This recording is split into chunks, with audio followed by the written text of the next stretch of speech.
Hello. Happy Thursday. If only I was competent enough to put together intro music, an intro video, some semblance of an intro.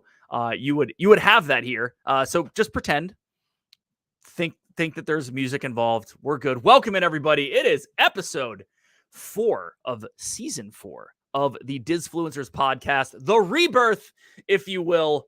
And as it is the rebirth or the continuation or the whatever, we had to go back into the archives to bring on some old friends of the of podcast fame, of Disney podcast and nostalgia fame, the Dillos.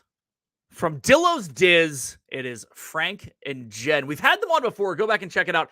I obviously didn't do my homework and forget what episode it was, but you could search it and it's there. But go back and check it out. But let's welcome in Frank and Jen. It is Jen and Frank. Hello. Hello. Hi, Frank. Yes. How we doing? It's been a hot minute. I know. It's good to be back together. I know. We were catching up. It's been a world since then. Yes, for sure. For sure. Yes. For sure. But we're back. Everything's normal. There's no wildfires. There's no random smog. Today. It's actually, yeah, I think yesterday was all right. Yesterday was the cutoff. But yeah, so I mean, minus the aliens starting the fires in Canada, everything else is normal. How have you guys been? Oh, it's been a time. It's been, I think when we speak in 2019, and right that was yesterday, it was. I believe. Yeah, it was. Yeah, that was yesterday. Yeah, that was last year. No, COVID doesn't count. No. It's like calories at Disney. COVID doesn't count. I mean, to be fair, we did do the Diz and Nat podcast double header right at the beginning of the pandemic. Fair. We thought it was one episode, but no, it was long enough for 2. That's fair. That's right. Yes. Listen, you get a bunch of podcast guys and ladies together, and all we do is talk. So this might be this might be a 4 episode. Who knows? But then since we're live though, we'd have to stay till like midnight now. Right. That'd be bad. I don't know. But cool. But what's going on in the world of Dillo's Diz since we last caught up? What's new? Oh my goodness. I mean, I feel like when we last spoke, cargo shorts were the big thing with us. Yes. Yes. I mean, I think Dave, you jumped on that right away, if I recall, and now they're back. I think we're all collectively responsible for that. I agree. And Amazon. God. Yes, it's funny because I went no cargo shorts.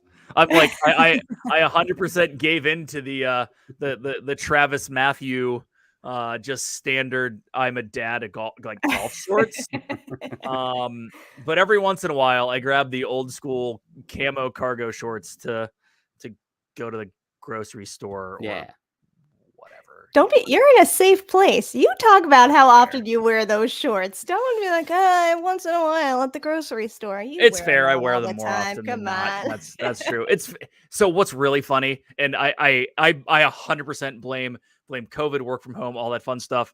I think I have left my house more in athletic / basketball shorts to go somewhere that wasn't the gym. Yeah. Since 2019 than I ever did beforehand. It's like the soft pants versus hard pants now thing, right? Like that's a thing. So. I think that's a thing now. Yeah. But the thing is like even like good pants, like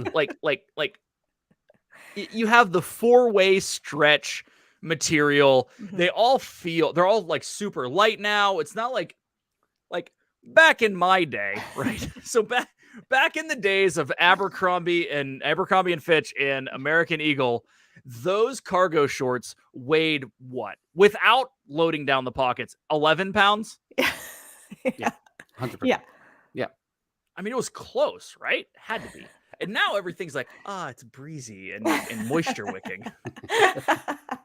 No, I went back to the cargo shorts because they had been outlawed in this house. And I went back, the last 4 years all melded together. Right. I just kept collecting new pairs. And you know what? They're here to stay. They're not going away. The rest of my life is upon me. Well, they're back though. I mean, Yeah. everything 90s is back. And like That's you right.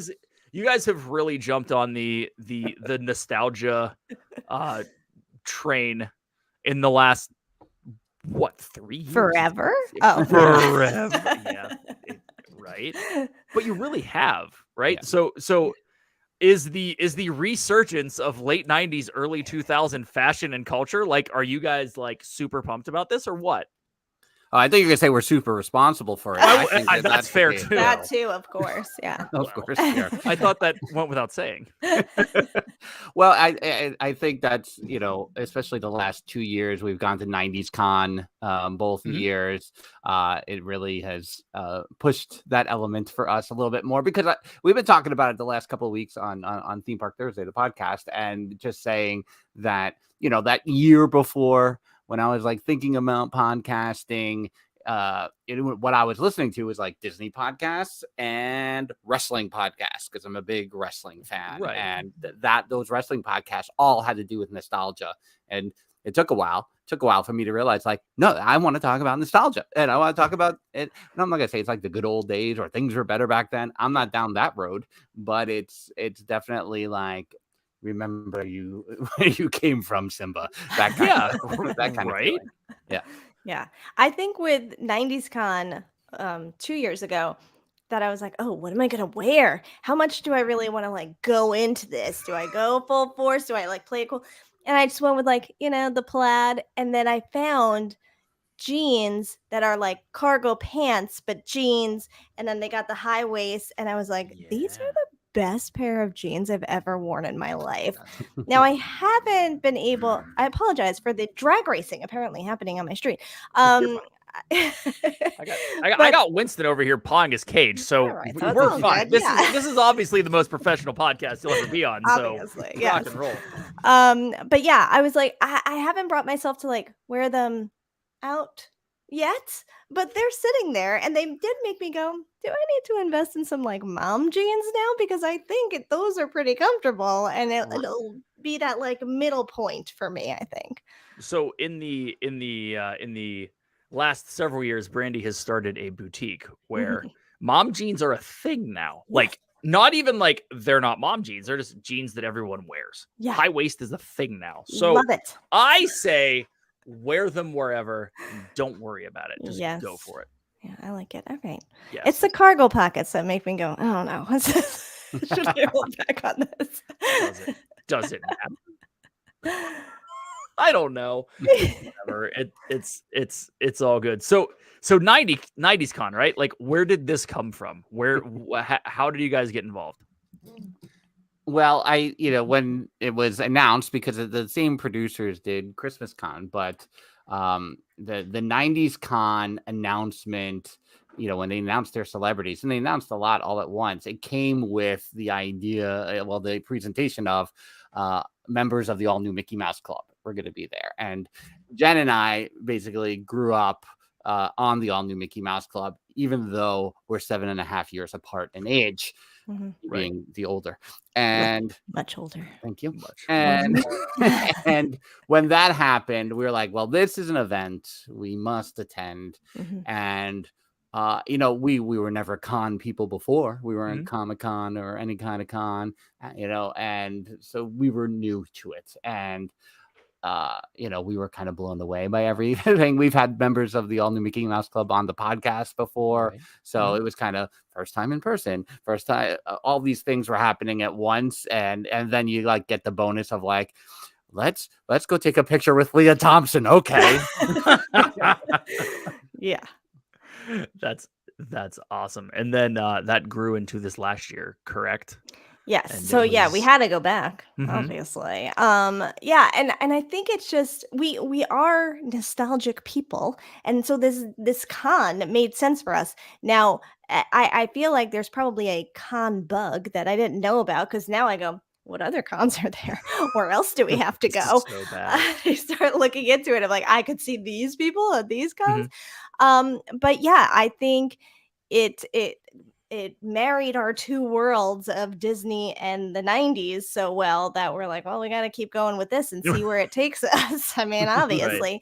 And then this year, and for those of you who know us, Papa Dillo went through some health struggles this year. He's doing okay right now. And we were both at the hospital one day and, talking about the podcast like you do. And we're hanging out in the hallway.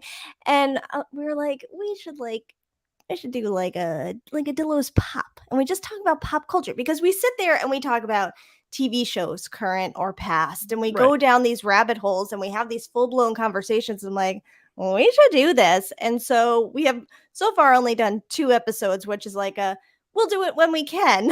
We're trying to stick to the theme park Thursday format, and then the Dillo's Pop can come and go. But kind of, our conversation leading up to this, sorry, everyone, we kind of had a whole pre-podcast episode chat before this, but we just started talking about different shows and where it leads. And so we've done a couple of those this year and hopefully doing more of that.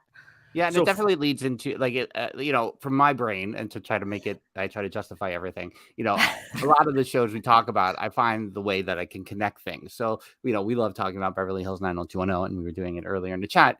That, and we saw them at 90s Con this year, which was like, what? The Holy Grail.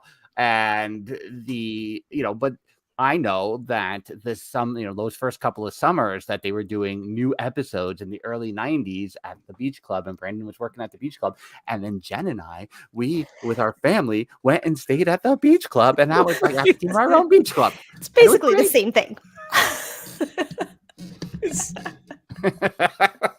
What the heck's the name for the stairway? Why can't I remember? The secret staircase? The secret staircase. You mean? Yes. Yeah. Have you found it yet, Dave? That was Beach Club, right? Was Yes. it Secret Circuit? Yeah, I thought so. Yes. Sure is. It's fantastic. So the pop thing's really interesting because, on Dis and That, we get into it, frankly, more often than not. It's like, here's the topic. No, let's talk about Jack Ryan. Like, why not, right? But it's interesting because this community, and without getting like super into, because you can go down like crazy rabbit holes for content creators that all they really focus on are new movies that are coming out or a specific genre movie or whatever. You can do all of that, but just as casual fans of entertainment, I think that stuff comes up more often than not. And and honestly, I see that it's received relatively well. I mean, look at this week. It's Barbenheimer, right? Like, that's the plan tomorrow. I'm watching both at the same time. I think that's the Barbie movie and their marketing. We've been talking about Disney and how we just think that they're having marketing issues. Agreed. But then you see the marketing with Barbie, and you're like, this is fantastic. And somehow this melding of Barbie and Oppenheimer is it's right. You get drawn to it because it's like, who would have put this chocolate and peanut butter together? What? It's an amazing pop culture phenomenon that's happening. More like peanut butter and pickles, but I mean, it's crazy. And the funny thing is that you look at that a lot of times there's a pretentiousness to movies like Oppenheimer, right? And you wouldn't think that they would gravitate to let's run with it, right? And they may not have officially, but it's not like they're shying away from the fact that you can go to Twitter and find 75,000 different memes for Barbenheimer. It's just it's crazy. And you're right. I think Barbie has been the best marketed movie that I can in recent memory. Yeah. I walked in from work today. I walked out there and we have a Roku TV, and on the Roku TV, have you looked at the scrolling screen of the city? You guys have that on Roku? Barbie Dream House, Barbie Theater, Barbie in theaters, June, whatever, and it's a theater, but the Barbie Dream House is right next to it. The OG one too. So I walked in, I'm like, what? And it was perfect. One more thing that made me talk about Barbie with my family that now I'm going to have to go see it tomorrow. with everyone, and Dawson's not going to be happy about it. But is what it is. Yeah, but it is true with the marketing of just and Disney, yes, because I don't know what you're doing, Disney, but any movie really. And I saw Elemental a few days after it came out. I couldn't find like a movie poster to take a selfie next to. I'm like, there's like nothing in this theater like promoting it. And then I saw Little Mermaid. I mean, it was a few weeks after it had been out, but still nothing around. I'm like, not even in the theater am I finding something to like represent that this is out now. Come back to the movie theater and see this other one. There's nothing happening. Which is crazy. Yeah. To me. But yeah, it's a resting on the laurels versus outside the box. And that I think, it helps that, Barbie has this pop of color to it that it just, you're drawn to it, but just the unique ways, like you're mentioning with the Roku thing, like it's those little things get people talking, and because it's unexpected, and it's going to roll for a while. I'm curious to see it's going to roll for the rest of the summer. I was up at the Renaissance Festival, which we also talked about in the pregame a few weeks back, and all those actors, me and my friend, we're like, we're going to Indiana Jones today. Anybody want to come? And it was like, oh, we're all waiting for Barbie. I'm like, it's 3 weeks away. What are you doing? I mean, don't get me wrong. Going to a theater is basically like going to a Broadway show anymore. Yeah, cost. Exactly. But it's crazy to me. So you saw Indiana Jones? I did. I went to the movie theater. What is that? Indiana Jones. Because that's a whole other conversation we get into. But it got panned so hard. What say Frank? Well, first it was better than Kingdom of Crystal Skull. So Everything I think right out of the gate. And I'm not a hater of that movie. I was very unhappy with the CGI at the end of that movie. Right. Temple of Doom traumatized me at the wrong age, at 10 or whatever. So to me, I enjoyed this movie more than Temple of Doom. I did it move a little bit slower. Yeah. Did it, but what am I not going to watch Indiana Jones for 2.5 hours? No, of course I'm going to watch Indiana Jones for 2.5. Like, I'm just going to watch the character. What do I care? My suspension of disbelief, all of that. It's still indie, no matter how old he is. Right. That's what saved it for me. Yeah, it's interesting because you have people saying that it's like not realistic, and I don't think there's been a single Indiana Jones movie that's been realistic. That's right. Who falls off a tank and then somehow their satchel catches on one of the barrels coming out of the side, and then you're okay, and it'll hold you the entire time. But whenever you need to get off, the satchel's nowhere to be found. You're fine, but you're not fine. But you're fine. Like, I'm not jumping out of a plane on an inflatable life raft. That was even better. I mean, obviously, and that started with Crystal Skull, and I didn't mind the nuke the fridge scene. Because I was like, oh, this is kind of symbolic that this isn't going to be your normal Indiana Jones. And then when I read everything after, I was like, oh, everyone's unhappy with this. I was okay with it. I understood the symbolism. But with this movie, they tried to play it safe, I think. And the lack of the realism is interesting to me, because there's this other aspect of it that a lot of people are complaining that they didn't like seeing Indiana Jones down and out and unhappy with where he was in his life at the beginning. No spoilers, but retirement and yada yada. Like they didn't want to see him down. That's why they did the whole flashback thing at the beginning. It's like you're contrasting those two things. Like they're trying to tell the story. Give them credit for that. But I think people get a little skittish sometimes when their heroes are, Luke Skywalker, Last Jedi'd, and also I didn't realize. I was like, why do I feel weird? And then I realized everyone was angry after. But you got to take risks to tell stories. If not, you get this boring 2 hours. I don't know. Well, yeah, Lewis Davidson in the chat says, if the story is good, I'm happy to watch stick figures, and that's fair. And I honestly think that a lot of times, because of the ability of what you can do with CGI, we rely too much on the quote unquote realism, and we hope that it fills in for story. Yeah. And it's been a very interesting time for the rebellion. or Disney or the Empire or whatever you want to call it. But the storytelling has been pretty mediocre for the last 18 months on everything that they've been putting out. So I'm sure you saw the CNBC article with Mr. Iger, correct? Yes.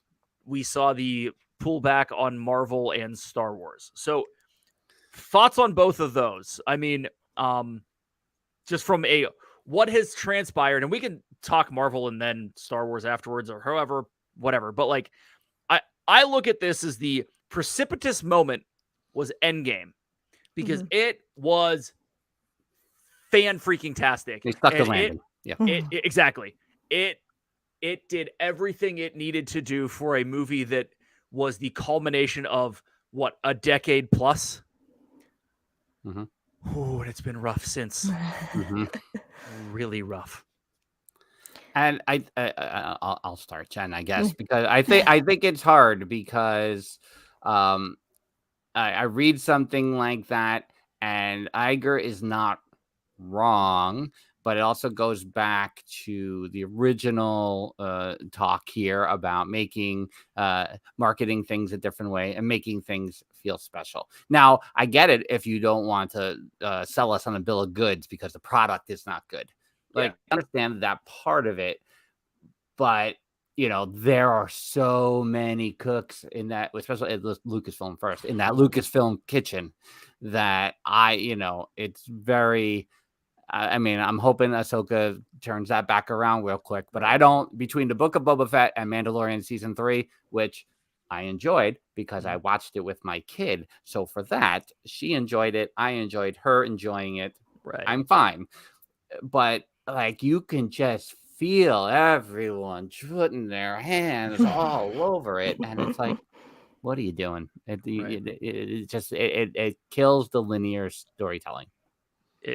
It does. Jen?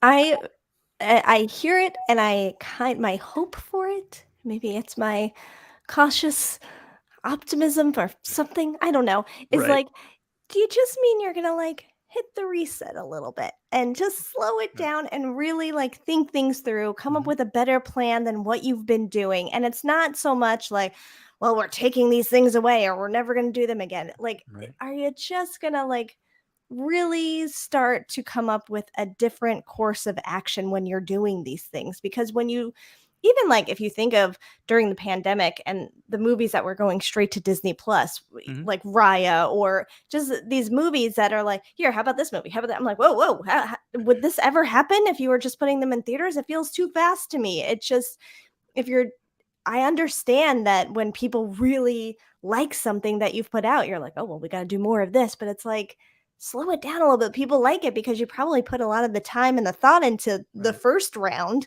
Don't just keep spitting things out just to do it because you make money off of it, which I know is silly coming from a company like Disney, but it means more, and it is like a better quality when you're taking your time with it all. I love, we go to Netflix or things like that, and you just like click on the box and you get the trailer. Like, I like that kind of thing. And turning on Disney Plus the other day, because it comes on every morning, and that first banner you get at the top of the screen, I'm like, why aren't they previewing something for us to get excited about? Why is it just a banner of like, here's what's new?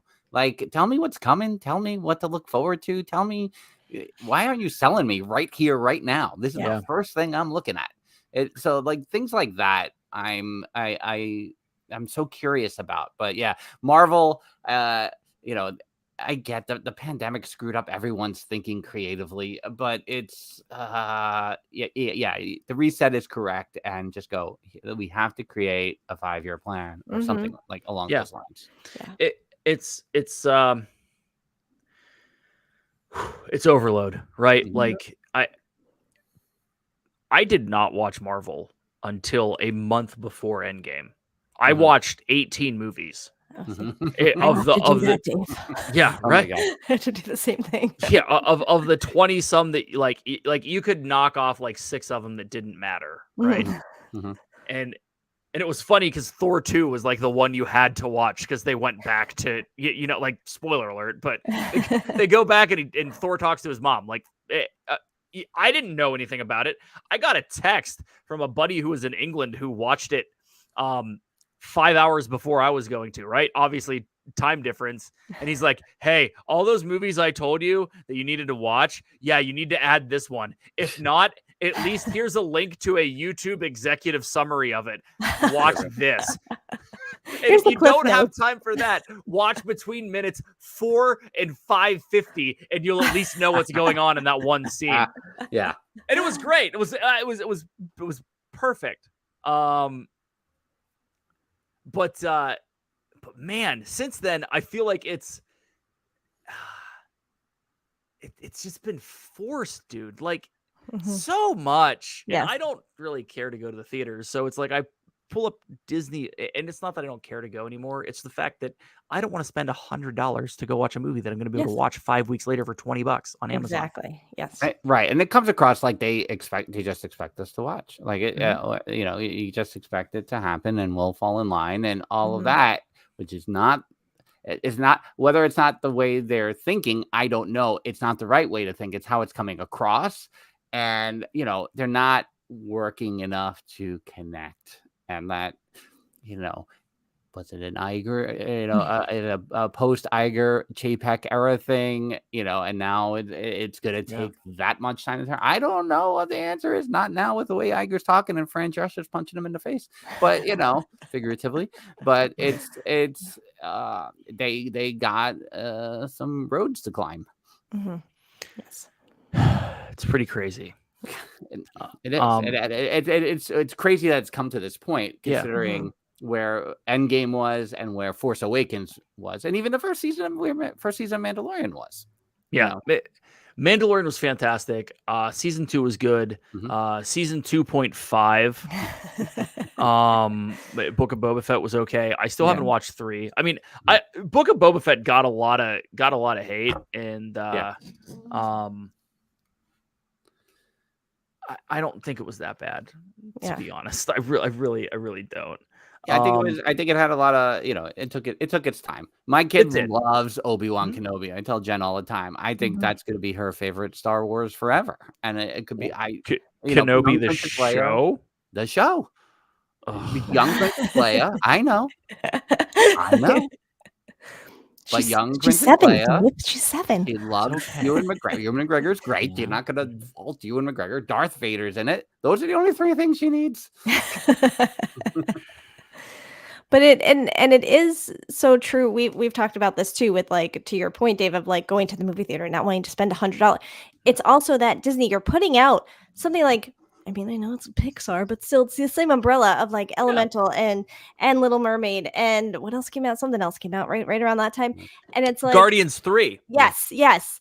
And I'm like, people are going to start choosing where they're going to spend their money if they're going to the theater at all, because it's so crazy expensive, and you don't keep them out in the theater that long. And I think, you know, Elemental kind of stayed in the theater a little longer than I even thought it would, and it kind of did better over time. But it's like, you guys pull movies from the theater so fast sometimes. Well, now the Haunted Mansion brigade. Now you feel the Haunted Mansion stuff coming in. I'm like, why is Haunted Mansion coming out in July and not when Not So Scary opens in August? Come on. No, exactly. But why is it? Hold off on it until September. What are you doing?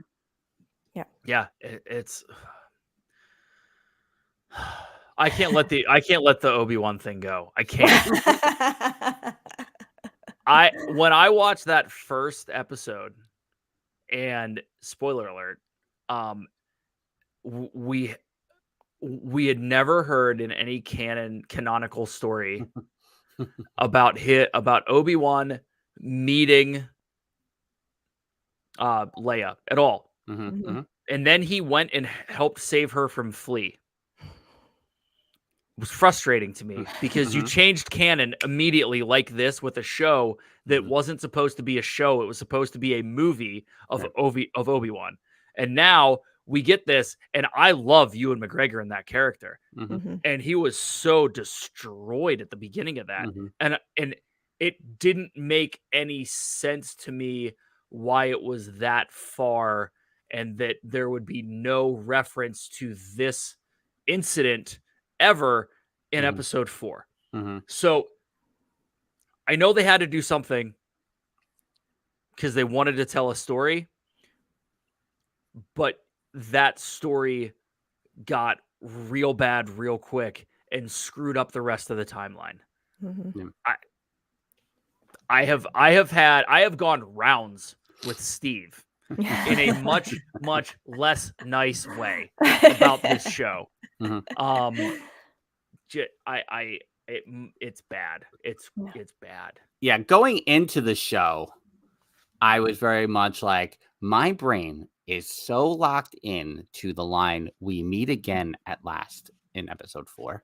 Right. And so when the prequels came out, which I'm not a fan of, but I appreciate those who love it and are now adults and are like, "This is my Star Wars." I totally understand that now. I get it. But they did define pretty well with a pretty awesome lightsaber fight the last time they met to me. And I was like, that. So even the idea going into it of, oh God, they're gonna meet. It's gonna be more than a dream sequence or something like Force Vision. What is happening? Like, it was very hard for me. Yeah. But the 7-year-old really embracing it changed my perspective on it. So I can't hate, but it was hard. It was a good scene. It was unnecessary in the telling of the story. If we're talking story, because what you want between episode 3 and episode 4, yes, a lot of things happened, but what you want is the first time they saw each other was from the birth of Darth Vader to the death of Obi-Wan. That circle was what made it in your head. It was a completed circle, I believe. It was a completed circle. And now we got this weird-ass Pythagorean theorem looking thing in the middle. That's a completely bad change of references, but I don't care. Works. Yeah, I get it. Well, and I had a conversation the other day about the new Little Mermaid, because I'm like, why are we remaking everything? Why do we have to remake everything? Why do we have to make it live action? I understand you had success with it. Let's stop. Let's just stop. We don't have to make a new live action every 15 days. We don't have to. Yeah. And then I had someone who's smarter than me tell me, they're attempting to remake these live action wise with good CGI. And these characters will be the characters that the 7, 8, 9-year-olds remember as they grow up in this. That's what is their nostalgia. So I get it. I can't handle it with Obi-Wan. I still can't. I can't. I just, it's whenever they rewrite canon just for the sake of potentially putting out new content and making more money, then I'm like, oh, come on, man, just stop. Yeah, and I mean, they work. I feel like they worked a little too hard to try to make it work, and it only made it stick out a little bit more. Yeah, right.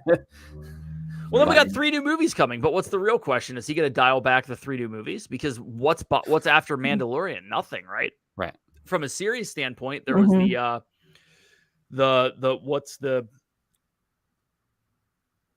wasn't there a those Ewok movies, the TV movies? How about those? No. I'm saying the ones that are coming out. Isn't there a Heir to the Empire? No, the one that's the Rogue something or other. Rogue One. Rogue One is not Rogue One. The new one coming out that's about Rogue a ship. Squadron. No. They announced it at D23. I think it's going to be an animated series. Yeah, it's not in there. The all Square those other Screwers. associations are. Flurgity flues. Someone in the chat, save us. Someone in the chat will definitely tell us that's going to happen. But what else is out there? I guess they're bringing Rebels back, aren't they? Well, Bad Batch 2. Skeleton Crew. 2. Thank you, Lewis. Skeleton Crew. That's it. Yes. I don't know. We'll see. Then we got the 3 movies that they announced at Celebration Europe this year, which I don't get. It's a trilogy, but it's not a trilogy. That's literally, to me, like we're throwing darts up against the wall and seeing which one sticks, and then we're going to run with it. Mm-hmm. Was that legit announcements or just blue skying things? Because perhaps over there behind Big Thunder Mountain. That one? Yeah.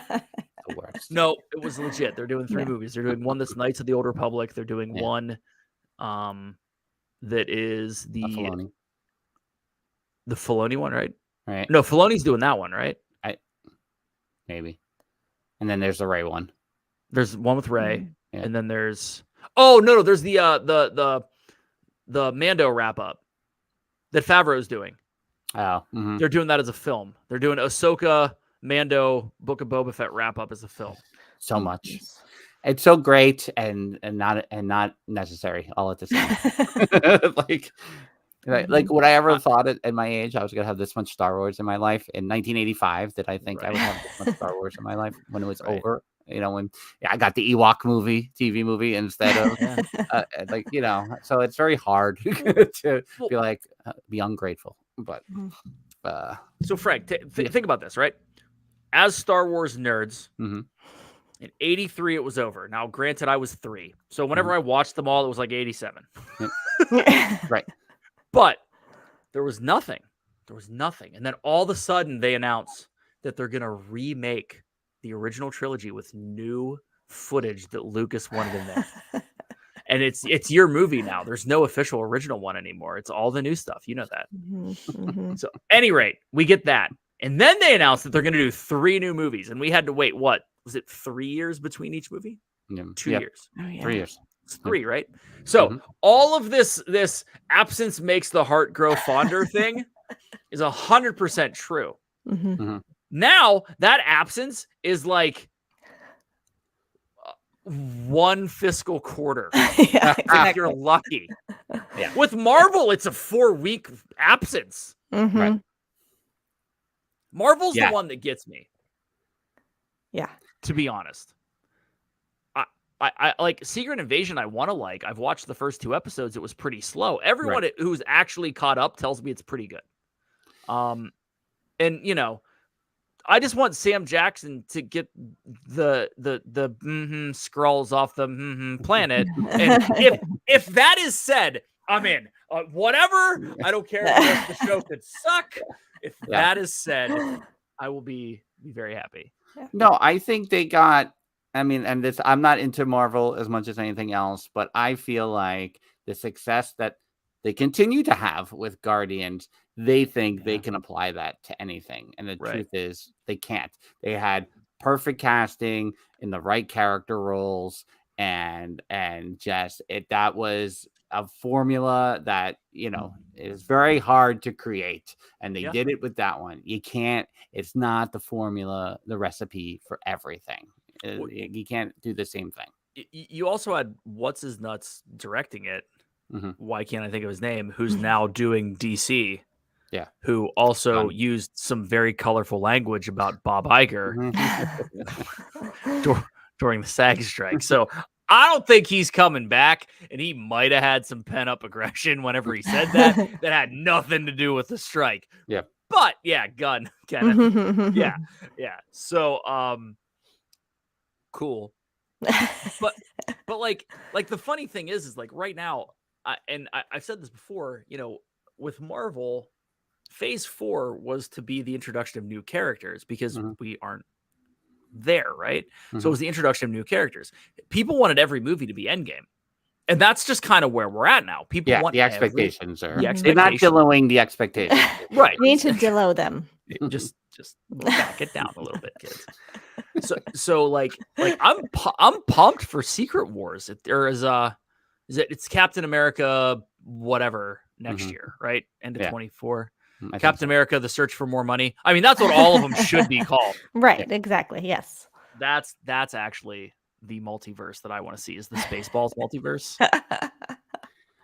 Well, and it makes me, I mean, and Infinity War / Endgame was such, I mean, people are going to be nostalgic for that someday. But I look back at all of the Marvel movies and think, again, of how people think of the Star Wars prequels when they grew up. Like, what will people be nostalgic for within this whole series, like what everything. The original Iron Man, it feels like an old movie compared to everything else now. I don't know. No, but you're right. That's kind of what it's going to be. It's everyone is going to be nostalgic for those original characters because they haven't done a good enough job creating character. Like I think Paul Rudd's character as Ant-Man could be that, except for the fact that it's Ant-Man. If it was if it was like one of 15 other superheroes, I think that more people would glom onto it, right? Yeah. But I mean, they have a couple big potential things coming out. Where it could be okay. Like I'm excited for Daredevil to come back, to be honest. Did you like the Netflix series? I mean, I did at the time. I feel it's a little disjointed for me. Like I feel like being pulled. Yeah, everything multiverse. I proceed with caution because listen. When in the 80s, G.I. Joe, they had the Between Two Worlds, and the Baroness was a spy for the G.I. Joes. I thought that was the coolest episode ever. And right. And so I'm always intrigued by multiple universes, but it can't be everywhere. Like Star Wars can't do it. Don't go like I know. Oh, they're gonna retcon it because everyone's doing multiverses. Stop it. No, they didn't care enough in the Flash. We're done with them. Well, look at the Into the Spideyverse, right? Yeah. Which I haven't watched yet. That was also another one that came out within the last 60 days and did well, but it's already like crazy. Yeah. But like again, I wish. And this is my point with a lot of this. I wish that they would decide that on opening day, I could pay $45 and watch it at my house. I'd be fine with that because it's less expensive than for me to go to the mall or go to the mall. Let's go to the mall today. Thank you. But like to go to the theater, I don't necessarily want to because then I have to go there and I have to pay them and I have access to a bathroom, the ability to pause things. Beer is better and cheaper, and I don't have to pay $9 for popcorn. Exactly. Yeah. Yes. Agreed. I would do it in a heartbeat. Yeah. Heartbeat. I went to see Elemental on Sunday, and it was early morning. It was like 11 a.m. And I asked for the popcorn and the drink, and I see like the total. And I like got really excited because it was under $10. I was like, "Are there morning deals here?" And you're like, "Oh, sorry, I forgot to add the soda." And it was like, it's $24. Yeah. No, I've been on, especially bringing the kids for the summer to movies. It's like, which movie times have the 30% off deal at AMC? Thank you. I'll go during that time, and it's still a lot of money, but at least I feel like, oh, I'm getting a deal. This is great. Yeah. Well, I get that costs go up. That's fine. But don't listen. Popcorn costs 14 cents a bag. Don't charge me $14.95 for the Coke that you probably got for free that's in the machine back there because it's part of your contract and the 14 cents that you paid for the popcorn. I get you have to make money somehow. I get it. But like it is not sustainable at this point. It can't be, right? Yeah. No, and you talk about all these Disney 100 releases they're gonna do, and they have the banner, and you're like, "Wow, I never saw Moana or Coco in the movie theater." But all of a sudden, I'm like, then the dollar signs start going, and I'm like, I can't be here every week spending all this money. Well, and there's something else with the marketing and all of that I was looking up because tomorrow when Toy Story is supposed to come out, I think for like a week or whatever. Yeah. So I'm like, oh, where's it playing? I'm like, is it not playing anywhere on Long Island? Do I have to go to the city? Like, I couldn't even find it in a theater. And I'm like, wait a second. Not one theater on this whole island is going to show Toy Story. Are you kidding? Although also saves me money. But really? It's a 4-hour round trip on the BQE plus the movie. Exactly. Great. Yeah, right. I'm 15 minutes from the theater. It's not like, and they have everything and it never sells out because it's, central PA, but it's a great theater. Yeah. I love going there for event movies. Like Lewis is saying, like anytime something can be spoiled, I will go do that. Right. Yeah. But like, Guardians 3 allegedly is like emotional as all get out, and I haven't been spoiled yet. I apparently haven't talked to the right people, but I know a lot of people that are into all of that. Yeah. So like I don't know, is the Barbie movie going to be spoiled? Probably not. Yeah. Is Oppenheimer going to be spoiled? Probably not. But the only movie this summer that I have really wanted to go see is Oppenheimer, and I don't know why. I don't know why. Yeah. Man, Christopher Nolan, there's something about his stuff that he's draws you in. It draws you in. No, we were I made a crack that a 7-year-old wouldn't understand when we were looking at the poster for the Disney 100 stuff.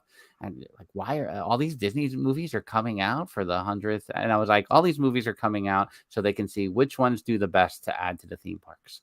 Like, there's still, we should still do more Frozen stuff. Look how much money Frozen made in just a re-release. Let's up that sing along a little bit. Keep Maybe that we going. should put Coco in Mexico and Epcot. I don't know. There are people pining for Coco to be back in Mexico, like pining for it. Yes. I mean, do you feel that way? Me? Yeah. I haven't seen Coco, so I don't know. Interesting. Listen, so if you missed the episode of This and That 2 weeks ago, we did our top 10 animated films. Oh. I didn't know half of what Steven Shep said. I've never seen it. Like, hey, so what about Raya? Like, yep, never seen it. You gotta see Raya, man. You gotta see Raya. You gotta see Raya. What about like, and like it was ones that everyone should, like Frozen 2, haven't watched it. Moana, haven't seen it the whole way through straight. I've probably seen everything, but I haven't seen it. It's bad. We need to like come up with a list for you to be like, do this. I haven't watched Encanto. How did you avoid Encanto? I mean, they'd watch it when I wasn't home. Dave, I feel like you should be watching all these movies and making a TikTok with the happily ever after music at the end of each movie, like to show that you finally watched the movie. Just add the happily ever after music. Yeah, that is a super good idea. I should do that. That's gonna go on the list. That's 100% true. You know, I'm not gonna watch them. I'm just gonna fast forward to the end and make the TikTok, right? All right. As long as we're all on the same page, it's all that really matters. You must watch like, them. Oh yay, Dave watched. No, he didn't. Because I will just comment. I know you didn't watch this movie. He's lying. It's just gonna say Dillo's this first. Dillo's this. I know you didn't watch this. He's a fraud. Yeah, right. I mean, but like the thing is that more IP in the parks, right? Like that's the real question. And Epcot's already lost. You know, we lost an entire future world for Moana and which have you seen the pics? Have you seen all the video? Okay. Looks great. Looks great. I'm sure it's gonna be fine. It'll be cool to walk through. I just don't want to have to go that way 1.5 miles to get to World Showcase. Right. Yeah. I know. It was one of those things where, you know, we if you know us, besides the nostalgia, we also, you know, we don't love the change, which is why we call it MGM. And so, but we'll also say, you know, some of the changes we'll be like, all right, that's all right. But when change for the sake of change. Now, Epcot, do you have some space in that park you could have been working with? Like, I don't know, the Wonders of Life building that just sits there pointless. Could you knock that down and do something over there? Why are you getting rid of the whole center of the park and doing things? So that, although I'm looking forward to seeing it all complete, I'm still like, I don't know that all of this was necessary. I don't know. Yeah, I think it's pretty cool. We love our fountains in Epcot. Yes. I'm not against IPs in the park, but I'm the king of justification over here. I don't know how Moana fits in the front of Epcot. I don't either. Yeah. I don't either. Yeah. It's like so Corby says miss having the educational rides in the park over the IP stuff. I get why the change, but don't care for it. Yeah, I mean, IP is one thing. The one that gets me, and the IP fits perfectly, is I loved the original The Living Seas. Like the thought that you were going down to see Base Alpha was just a cool thought process, right? Now, Little Nemo is one of the few that I've actually seen when it comes to Pixar animated films. And I So love you it. could do the happily ever after to that All one. right, Dave. we'll write that one down as acceptable. All right, fine. But like in that one, I really do enjoy the layover on the ride because that's cool. I just wish that they would still, at some point, play the audio. It rained. The deluge. That's all I ask. Just, and it could be twice a day. I don't care. You know, we're fine.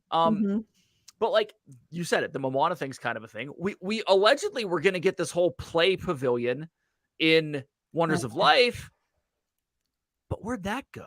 And why isn't that done yet? Like, is that over now?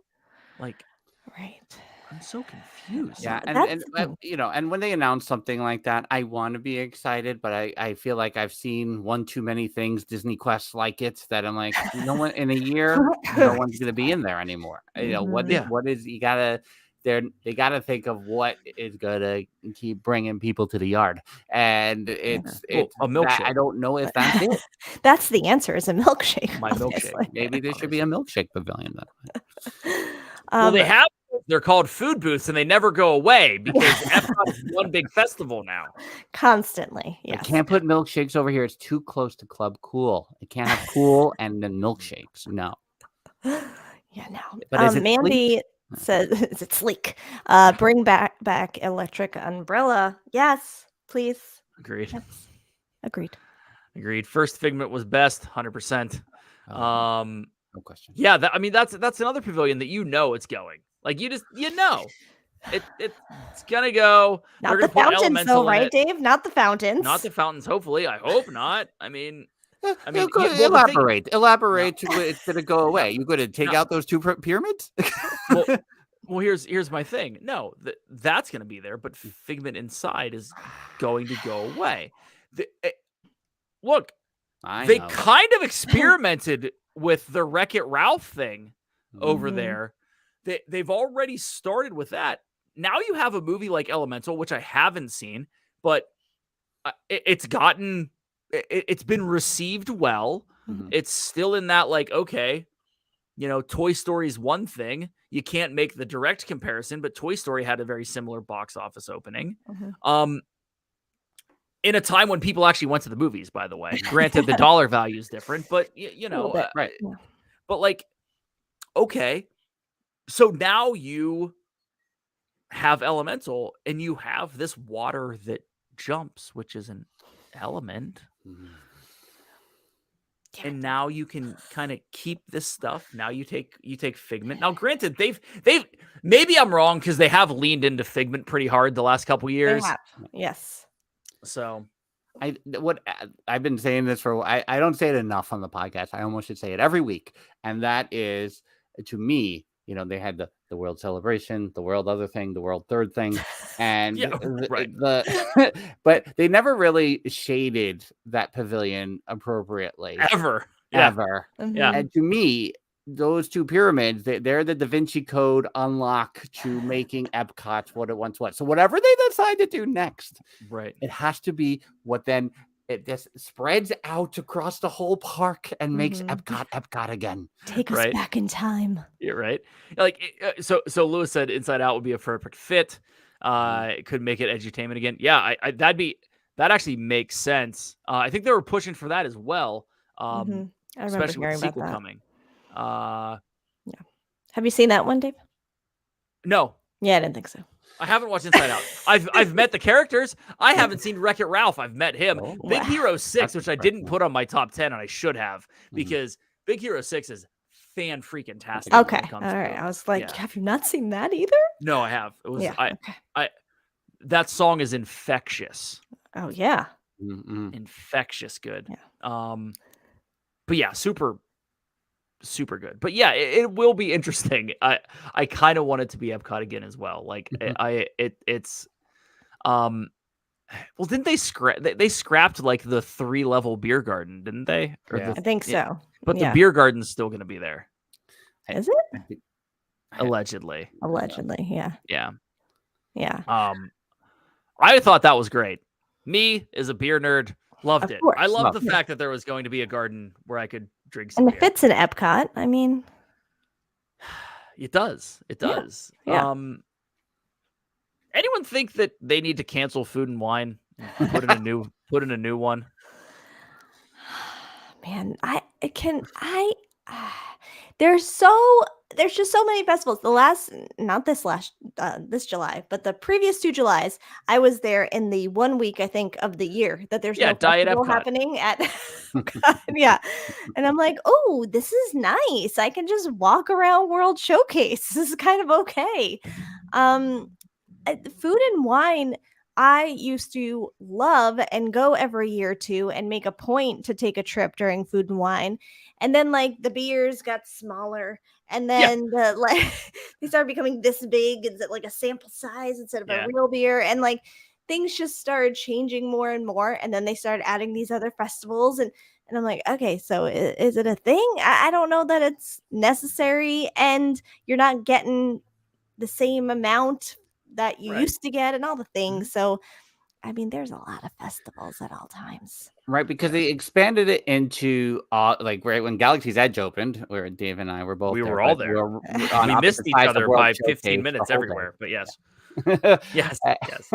And they moved it up to the beginning there to like combat the crowds, which was okay, but you knew it was going to be like that forever. And Mhm. then with the reopening, they moved it further back. I was like, no, well, you got to make it feel special. Yeah. Yeah.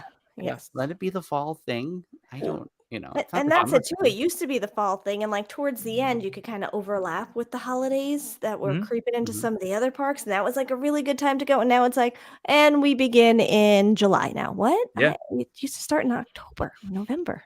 Yeah. So as a summer goer, always, I was really pumped that it started in July because Yeah. the first time I was there, Frank, was that year you were talking about when Yeah. Galaxy's Edge opened. The second time I was there was in November of 2021 when it was like the last weekend of it. Mhm. And the Galaxy's Edge one was great, but it got cut short because of a hurricane. Oh yeah. And the last weekend it was a pretty like whirlwind trip, so we were only at Epcot one day and it was crazy busy and didn't get to take advantage of it. So I was super pumped when it was opening when we were there in July. Mhm.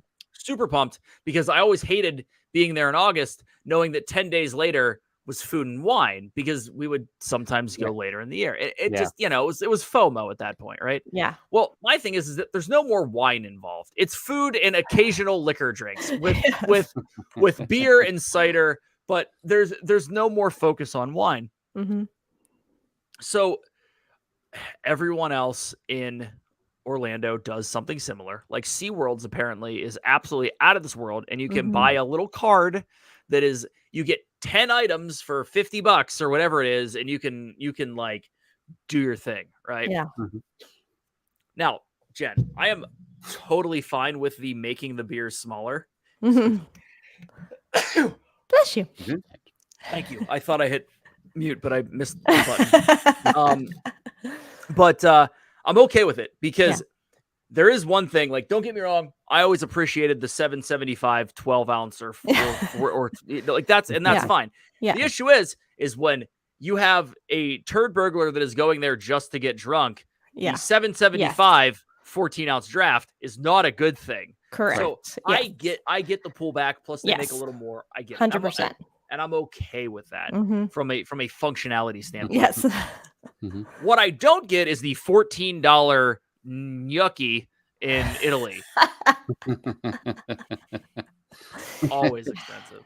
Mhm. And they do need it needs a rebirth, right? Like it really does. It needs it sucks because you used to be like, all right, I'm buying a package and I'm going to like these 4 really cool food talks, right? Where I'm Mhm. learning something. Yeah. Mhm. Now it's just walk around to the booths, eat your food, get drunk, and then take a minivan back to your hotel. I'm okay with that, but it needs to be more because all the Right. festivals are that now. Yes. Except for arts. Yeah, and I think they all, especially that they all have the food booths and everything else now. But when you're promoting it as Food and Wine, to me, there's something about that July Central Florida humidity that does not scream, I want to put as many different foods in my body as possible and get dehydrated. Like Yeah. it doesn't line up for me. Yeah. Well, you remember that 19 trip, right? I mean, obviously you do because of Galaxy's Edge. You remember that we had the Beverly Challenge? Oh yeah. Do you remember this? I remember you guys did that. Yeah. I ate and drank my way around the world prior to doing that, and then drank like 17 or 18 Beverleys. Oh I my forget. God. Someone will correct me. Oh my God. I came No. in 4th. Yeah. I would have done better if I didn't eat so much. But yeah, everyone like stopped. We're like 3 booths in, and I'm like, yeah, like we're done. We got Beverly Challenge later. I'm like, forget this. I'm like, I don't get to this ever. I'm just like, I'm sitting there with like beer flight after beer flight with burgers and Impossible Burgers and seafood, and then just drank the living whatever out of Beverly. Gross. No, for me, Beverly is and always will be. It tastes so much like a medication called Bronticon that they had in the late 70s, early 90s. So I used to get really bad bronchitis and asthma, which went away when my mother and my 2 grandmothers stopped smoking. It was weird. Who knew? There's no connection, allegedly. Allegedly. Yet, so I would have, bronchial attacks when I was very young, and our pediatrician would give us this medicine called Bronticon, and it was the worst. How do you And remember the this? first time I ever had Beverly, I cried. No. Yeah, because it was a sense memory exercise, Dave. So I go back now every time to recreate Do the it. exercise Torture himself a little bit. for remember myself being because it sick. tastes like Bronticon. It's like, why are my lungs opening up more? I can breathe a little better after drinking this. Oh my gosh. I swear, I am a fan of Beverly. I know a lot of people say that they like Beverly when they really don't, but it's like it tastes like the IPA of sodas to me, and I love IPAs. So and I'm just funny. like, I'm like, this is fantastic. I will sit there and drink that. Now, I have to say, since new Club Cool came about, which, by the way, super excited. I love new Club Oh, yeah. Cool. Yeah. They did Yeah. such a good job with it. Yes. That cucumber Sprite, where the hell can I buy it? Do I have to go to Russia to get it? Like, it is so good. Yeah. Yeah. I forgot about that because I've only been Mhm. there one time since it reopened. But you said, I was like, oh, that one. Yeah. Yeah. Super good. Yeah, we were there with a friend one time who does not do Disney. So she went in and we're like, all right, here you go. Here's Beverly. You have to try this one. And she's like, okay. And she drinks. She's like, oh, that's really good. Can I get a bottle of that here? And we're like, are you joking? I don't understand what's happening. And she's like, no, what? That's really good. We're like, you're being serious? She's like, yeah, can I buy it here? Like, is that, we're like, no, they don't sell it. What? I don't understand that you like it. I'm not understanding what's happening right now. Does not compute. No. No, you tricked your son into drinking it, Jen. And got a I good did. response. That's one of my favorite responses ever. He just lost it. He was like, oh, and I like, it hit. You just see it go. brrr. Yes, exactly. The record scratch sound effect. Yeah. Yep, that's me. Yeah, Trying Beverly for the exactly. first time. Guess you're wondering how I got here. Exactly. It's just Find the me and video, Frank throw it on- drinking Beverly constantly and Yeah. then giving it to him. Yeah. Just now, you got to find the video, find the sound, Yes. put it on TikTok, Yes. and go to Viral, town. a viral It will sensation. be. Do I have to do a YouTube short? What do I? Yeah, Dave, should we Yes. get into this? Should we get into it? I a mean, little bit? this goes back to the original conversation 3 years ago. How's TikTok going? Because last time we talked, it was, why are you making me do this, Dave? Correct.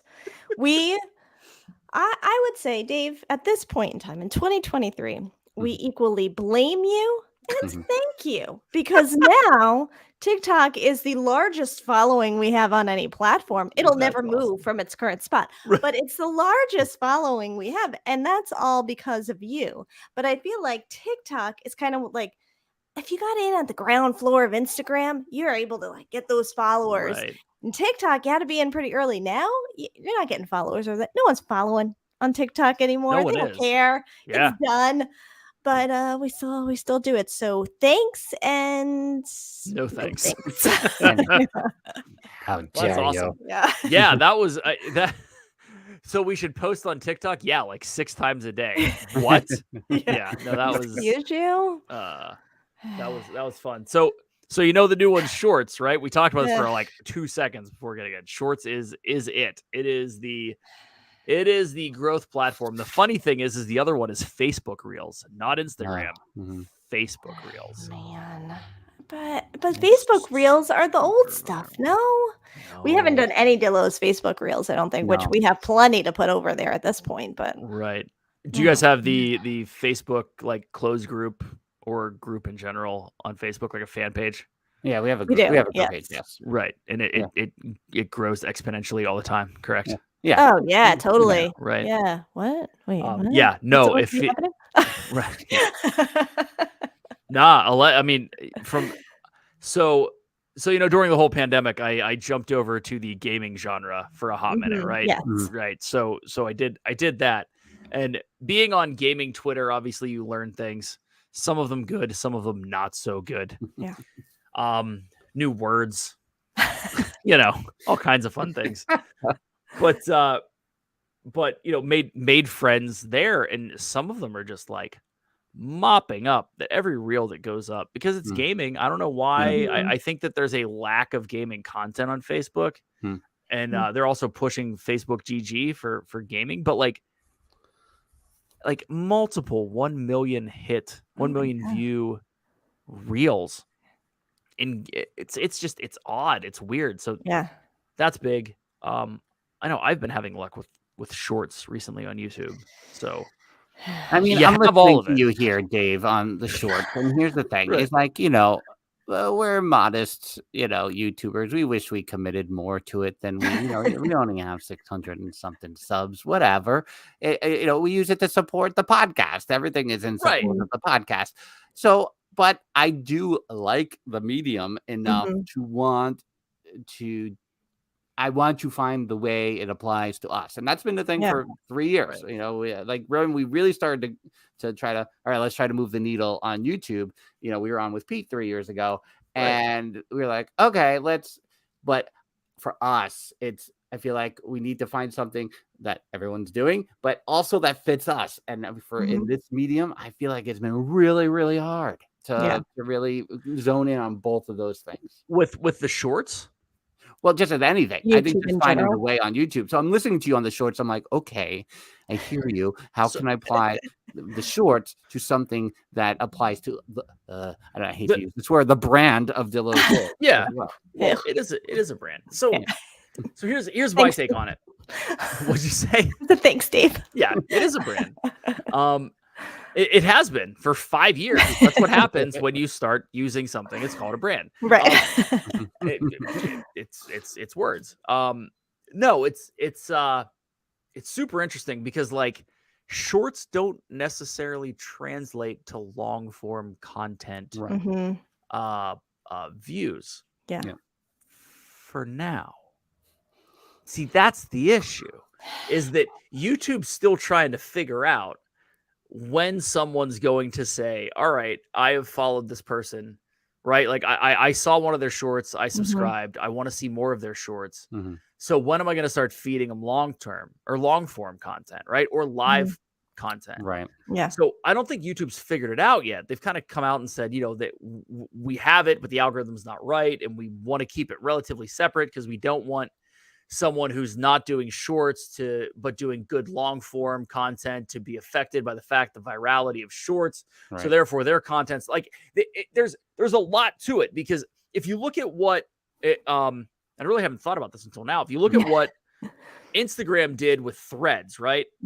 So they put a separate app doing the same thing that Twitter did, but you were allowed to port your stuff over from Instagram to basically they used a cheat code to be the fastest platform to 100 million users. That just came out. What YouTube has done is say, we are really good at long form. We are also super good at search, right? We're number 2 to Google, which owns us for the same search engine. It's just YouTube. So you have that. And then we have this, we're ripping off TikTok short form because everyone else is. Right. So how do we incorporate those two? Because right now, they almost work completely separately. Granted, someone might see that I'm live right now that, has followed in the last 90 days, 60 days. So they pop in to see what's going on. Well, if it's not the same content that they see from a short capacity, then who knows? But if we're talking about something that interests them, then maybe they stick around. Right. So cool. The issue is that a lot of the people that are using shorts are Dawson's age, maybe a little older. I don't find myself going through shorts because I think the algorithm's a little screwy, because I don't necessarily, just because I stop to watch one dance video because some dude's going off, doesn't mean I want 65 more right now. I just don't. Why are you not looking at what my subscriptions are and basing it off of that? You have that data, YouTube. You use it for other algorithms. But the real thing is that if you're planning on being in this long game, what does it look like when they figure it out? When you've spent the time building a shorts library, when you've spent the time literally taking the content that you have put on TikTok, running it through SnapTik, the website, downloading it again. So that's what I do every time, Dave. Exactly. Drop it in there and just let it go. Take some time, put some hashtags in, really tag it correctly, do what you want to do to make it, searchable. You've already put the work into the content. All it is another 8 minutes of putting it out on YouTube. And who cares? Honestly, right now on TikTok, I want to grow. It'd be fantastic if I could grow, but it's not a focus because it is not as viral as it once was. But so I use TikTok as that. I find a trend. I know that it's going to port over to both Instagram Reels and YouTube. And I just grab it, do it. I do my best to make it searchable on whichever platform it's on, make it relatively relevant, and literally call it a day. That's it. Yeah. First of all, fine, Dave, we'll do it. Yes, second of all, I win. Second of all, I would say I've done a little bit. Okay, Frank, you ever heard of a SnapTik? No, I didn't think so, right. that? So it's what I do every time. Every time you see the Instagram reel on Dillos, it's because I've put it through SnapTik to put it up on the Instagram reel. Cropped it and zoomed in a little think more. I crop it and zoom in? No. Okay. No, I don't. So I have done that sometimes. Why am I not doing it with every TikTok I do? I don't know. Why I'm not doing that. What's the difference? I just put it over on Instagram, put it over on Facebook. But then I noticed my husband and I, mostly him, have this little Dillo Studios thing, right? And so I started pulling some of his stuff, and I was making TikToks out of them and then going, oh, here's on Instagram, here's a face. Wait, I'm putting it everywhere for this. Why am I not doing that for Dillos? But then I'm also like, I go back and forth. I think I've only done maybe 2 or 3. I don't know. If it's a handful, it's a lot. I doubt it's a handful of shorts for YouTube that I've pulled stuff and put it over there. But I know every once in a while I'm like, should I try this? I'll put one up, and then I never go back to it again. I forget. But I will do it. We don't have to do 7 a day though, because that pushed us over the edge. In fairness, that did push us over the 10K for TikTok. So fine, whatever, that worked. So, but never again. two a day. At most. I've done 3, and then the third one, which I think was actually better than the other 2, never got legs. And it was not. It was uploaded with the same tender love and care and hashtagging and whatever. It was actually one of the happily ever after ones that I put on YouTube that do relatively well, and this one didn't. And I'm like, huh. The thing about YouTube is that it has legs. So you might upload, and you'll get it's the same type of tail as TikTok, where boom, whoop. With YouTube, it's usually about 1,700 to 2,500 views. So boom, you'll get a few subscribers, whatever. So as long as you're focusing on it, that's kind of where that's your mileage may vary. That's where I'm at. Right. But then at some point, it's weird because all of a sudden you're like, where are all of these views and subscribers coming from? And you scroll down through and something you posted 40 days ago hit again. Yeah. And now it's on this much more linear as opposed to parabolic. It's on this much more linear growth path. And that's pretty solid. So, it's also the second largest searchable database. So if you, again, put the correct keywords in there so people search it and they enjoy it, then they will watch. It makes sense to do it if you're already making that short form content for other platforms. And honestly, you should be chopping up all of your podcasts and taking the good stuff out. I know. And that's the thing too. Every once in a while I do it and then I forget again and not even forget. And I go, oh, I should go do that. And then 10 other things. And there have been times where we're like, okay, this is the week and I'm doing something every day and I'm making sure there's stuff going out. And then there's, it goes a week and I'm like, oh, I haven't done a TikTok. Well, I'll put this one up and whatever. I know. You know the secret, right? What's the secret? So a year ago in April, I told myself, because I was up and down weight wise and whatever. And I'm like, you know what? Forget this. I am working out 5 days a week. And I did that for over a year. Nice. I continue to do that. Right. Yeah. So it's just what I do. Yeah. So I focused on something that I was doing every day. Right. But it wasn't content creation. It was something that was for sure I was seeing results. Delayed gratitude, but results. Right. And when I jumped back into this, that's what I told myself. Like, after we're done here, I didn't make a short yet today to put up. So I have to do that before I go to bed, make sure it's tagged. Everything's good to go. I will do it no matter what. Have to. Yeah. And until you get to that point, it's tough. Yeah. Super tough. Because then you're like, it's a week later and I haven't done anything again. Yeah. You said that you don't chop up your episodes. I told myself I was going to chop up every single one of these episodes. Yeah. I did one. One. I didn't even chop it up. I knew that there was one thing I wanted to put out and I went and found it and did it. And like, there's other good stuff that I need to go through, but that's a 6-hour weekend. But it's also true that, right? Like, you're now doing this. This is how we record our podcast. We record on StreamYard all the time.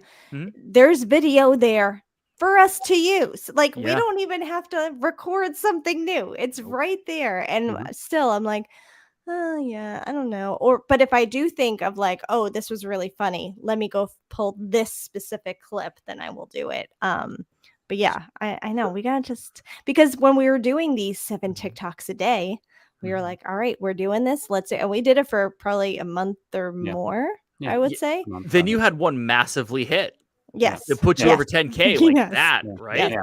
Was it a couple million? We had one that went over 1 million.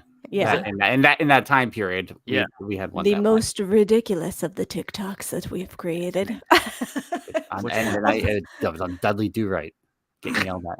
And Frank getting yelled at for having his phone out. That's it. Fantastic. That's the video. Like, what? That's what people watch, man. I'm telling you, it's so weird. So here's what I'm going to experiment with. Okay. You do the podcast. I do this. We're here talking. Yes. When we're in the moment, we're not thinking about creating something. We're not thinking about, I got to timestamp that. Right. So here's the deal. Who in your circle that watches every week would gladly write down 6 timestamps? Lewis. Lewis, we're looking at you. You're here right now. You can, like, honestly though, it's like, hey, dude, could you? Because if you write down what those timestamps are, they don't have to do anything. They just have to say this might work. Right. And it doesn't have to be perfect. Just get me in the ballpark so I don't have to watch the whole thing again. Because then it's like, okay, well, maybe that's it. And I know I went through one the other day. I'm like, okay, maybe. Okay, maybe. That's us putting our like, I don't know, creative hats on, I guess. Like, we're like, maybe that'll work. The thing is when someone in the audience tells you, they enjoyed it. So now you go back, you find it, you cut it up, you change some, you make it so that it fits vertically, and life is fine. So I don't know. I'm just saying, I'm thinking about reaching out to a couple people. And I don't say reaching out because I don't like corporate talk. So I'm not going to say that anymore. I'm going to Let's circle back to this whole conversation. Circle back to it. We'll table this for now. Exactly. And then, the worst. Yeah, the worst. But then it comes, it's like boom, done. Developing synergy, right, Kenneth? Yeah, 100%. 100%. But yeah, then you get an email with a couple timestamps in it. It doesn't have to be exactly right, but you go back, timestamp, just a quick description of what was said. I don't know. Now you know that you go back and it takes you an hour to cut it instead of 6 hours because you didn't have to watch it 3 times. Right. Yes. Yes. So, or the other thing is you hire someone to do it, but I'm not going to do that. No. Dave, you are like our own Gary V. That's who you are to us. If only I were your idol, Gary V. He is. He's still to this day. I watch, listen, everything. It's legit. But yeah. All right, that's the creator corner for this evening. It's the last time you were on, you did TikTok. Good job. This time you're on, you're going to be over 1,000 subs on YouTube without even thinking about it. Oh my God. Well, all right, great. And then we'll come back here.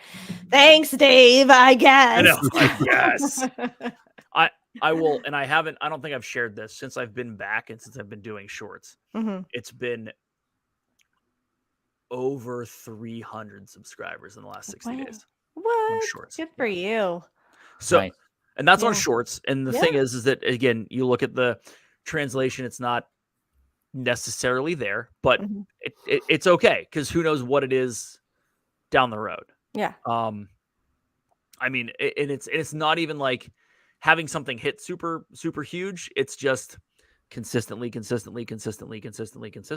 and going from there. So, fine, Dave. Telling you, Dave, we'll do it. And you guys, and from a sheer getting to monetization standpoint, you guys do enough YouTube from a public capacity that you have the hours, or you will have the hours as well. That's true. So it's true, Dave. I know everything you're saying is true. This is so great. Whatever, Dave. Fine. 18 weeks later. All right, fine. We're 1,000. Right. So now what do you want us to do? Now what do you want us to do? I don't know. What's the new hotness, Dave? What's the new hotness? Love that. Old and busted, new hotness. Yeah. The new hotness is Minions, apparently. I don't know. It's actually like a cross between new hotness and old and busted. Have you seen that? It's like stand on a walkway and it moves, and then have you seen the ride? No. The villain con. It's the next con that you need to go to. Oh, I did. Now that you say villain con, I'm like, yes. So when the Minions happen, I tune out. Yeah, you're not a Minion fan? I appreciate the creation of the world that they're in, but Dave, have you seen the Minions? You've seen the Minions, but not every Disney movie. I've seen all of them. Yeah, I've seen all Despicable Me's. Dave, all of them. I haven't seen the Minions movie though. The funny thing is the reason I'm so into Minions is because my brother-in-law has what I consider his Minions. So he has a logging company, and he has a bunch of dudes that work for him, and they're like his Minions. I call them his Minions. I'm like Minions. They're great dudes. It's just like hey, go get this done. Okay. They're just as employees, but they're his Minions. So I really want to walk in someday. Like I want to buy them all yellow shirts and overalls. Just one time. Just once. Yeah. I'm telling you, to this day, I will never ever. I don't know how hard I'm going to have to push, but I want him to start a YouTube channel and I want to go film it. And I want it because there are characters without it's just, it'd be like Duck Dynasty type characters. It is amazing. Maybe you Super start good. with the YouTube Shorts, and then I'd love you to. build it. Yeah. I'd love to. And it's funny because his now wife like is on TikTok and has like almost 100,000 followers. Like Yeah. she does content, Yeah. and I'm like, go. You Right there. You just got go. the You opening. Yeah. start a new one. Yep. Yeah. That's so funny. It's super fun.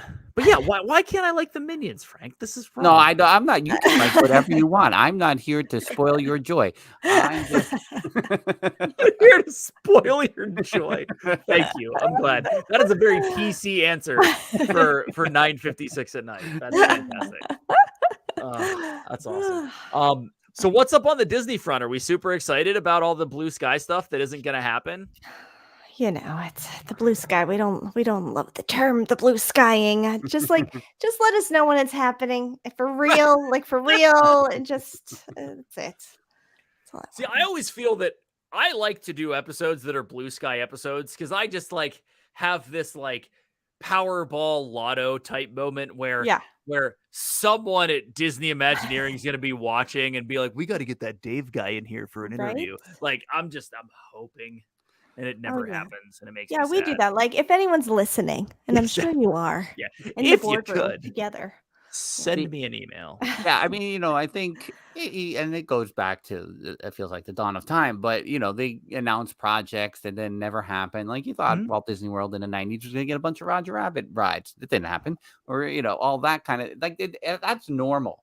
But over the last 10 years or so, you get to the they feel very non-committal on these things. Right? Non-committal. And then they come out and actually present a non-commitment. Oh my God. It was so bad, dude. I was there. We were dead center. We were 3 rows behind Paycheck. It was crazy. Might have been 6. I keep saying 3. I kind of like move us up every single time I tell the story. Sure. We're sitting right behind Bob Paycheck, man. It was fantastic. Somehow we got in his entourage. Whatever.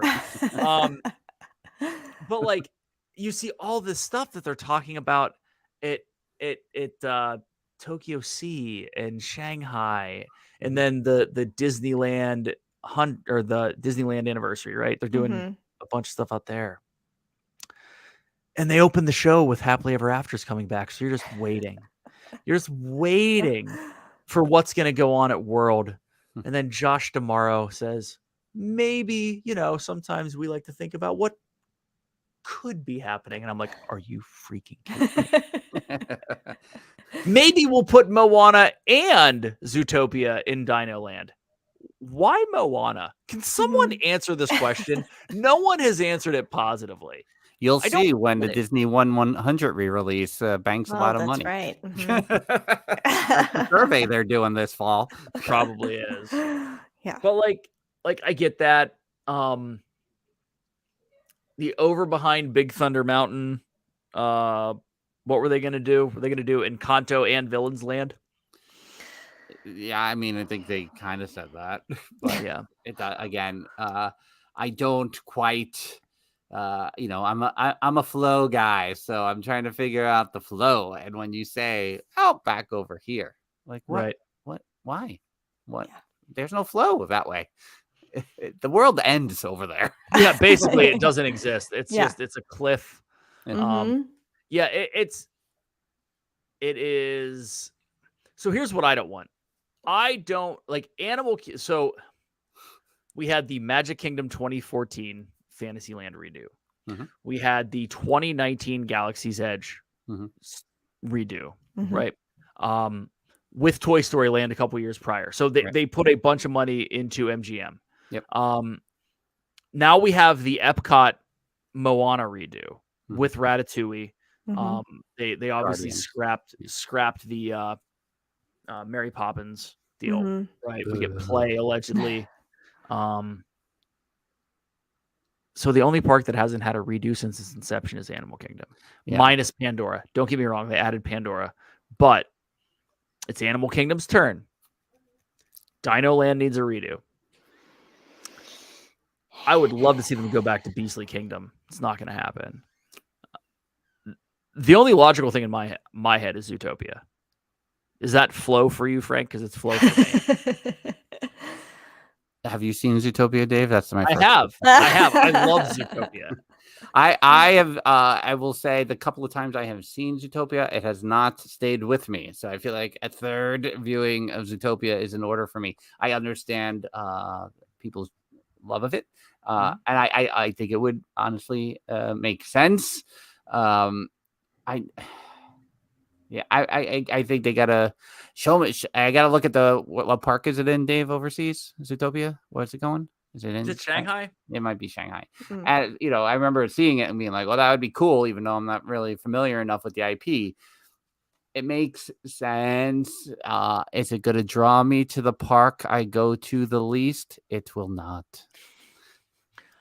I hear you. No. Mandy V says put in another aquarium. That'd be great, actually. Like I think Living Seas could do really well Mhm. in there. That'd be fantastic. Well, and to that, like you can kind of turn Animal Kingdom because it's already got a little bit of it into that like new educational park like Epcot Good. used to be, Yes. and kind of focus it there more, which I think would be really interesting, especially for the kids because kids love animals, kids love learning about animals and Yeah. aquariums and all the things. It's like Yeah. it makes sense. But yeah, I'll still see if I have time for it on my trips, and then I'll pop into the park. But otherwise, I don't know. I'm gonna throw in a wild card because I haven't thought about it right now, but Mm. it's pertinent to being a parent. My kid is really into the Percy Jackson books, Mm. and the Percy Jackson series is coming to Disney Plus next year. Interesting. Now, there's not a whole lot of animals going on, but there's a lot of mythical stuff happening. Mm. Well, that was kind of the whole like what they call it? Enchanted Beasts, right? I mean, Mhm. it would fit in with that. That'd be cool. Yeah. I would love. I mean, and this is the overarching thing for me. Is there's one IP out there that no one has gone after, and it's not Fast and the Furious because that's Universal anyways. But there's one IP that no one has gone after, and that's Lord of the Rings. Oh, And I think that it's beloved by so many Yeah. that it's gonna be it. Did you guys watch the Amazon? Wait, so first of all, are you guys didn't watch the Tolkien- Amazon series. You guys Saw the Tolkien movies. fans though? Yeah, fan enough. Yeah. Okay. It's Jen's hiding. no, it's all good, but like you could do Desolation of Smog Yeah. there. Like Mhm. that'd be it'd be fantastic. And you would it would rival Harry Potter in the same genre. Yeah. There's a couple others in that genre that would be okay. Like I don't think you could pull off a Game of Thrones land. Right. As much as it would be great, it's just it's not as timely. It's also not as family friendly. Mhm. But it would be very interesting if you had the animals of Lord of the Rings there. You could have Tom Bombadil, dude, living with the trees. Like, think about it. No, I mean, I never That's thought about interesting. Yeah. the Lord of the Rings as an IP that is, in a theme park setting. It's never crossed my mind, but it's true. Mhm. I mean, I remember that it was, there was kind of that slow build towards the movies coming out. Like, will it ever happen? It might happen. It's finally happening. I just remember that climb. So I wonder what the behind the scenes of all that would be. Probably a fascinating story. It'd be interesting. Mhm. Yeah. It'd be really interesting. And Lewis is making a point of the owners, yeah, and that's what I remember. The Lord of the people who are in possession of the IP, and it was a climb to get those movies made. And I mean, by the time it happened, it was happening. But people were always like, they're never gonna make the movies. That's what I remember from my childhood. It's like they'll never make the movies. You never know. They did that, and then they sold out and made The Hobbit 3 more movies, which needed to be maybe a movie. And then now we have the Amazon series. Yeah. Which I watched the first episode and a half, and buddy of mine at work, huge huge Tolkien fan. He watched Yeah. the first 2 episodes. He's like, no, stop. Don't watch anymore. And then like 6 weeks later, 8 weeks later, maybe a month later, maybe a couple months later, he goes, I finished it. It's really good.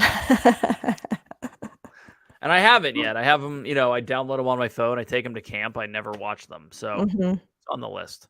Yeah. It will be coming down the road, though. For sure, I will watch that. So 6-year-old me threw a penny into that Cinderella fountain behind the castle. yeah. 6. I said, I want all the Star Wars men here. That's what I said. I'm Did you really? responsible. It's all your fault. Yeah. Thank you and no thank you. Yeah. Yeah. No. So that's good. I mean, so you've seen the movies. Do you believe that, like, if they did Encantoville or Encanto Land in behind Big Thunder Mountain? Now, granted, let's say they added because we got the spoke and wheel kind of deal going on. If they added a walkway the whole way back around that would then come back into Fantasyland, right? That circled around, Yeah, you gotta like go behind that service road back there. you'd have to do a lot of things. There's room, but you could do it. Yeah. Do you think Encanto is the pool right now? That's my it was, don't get me wrong, last year it was still hot when they said it at D23. But for me, it's villains, man.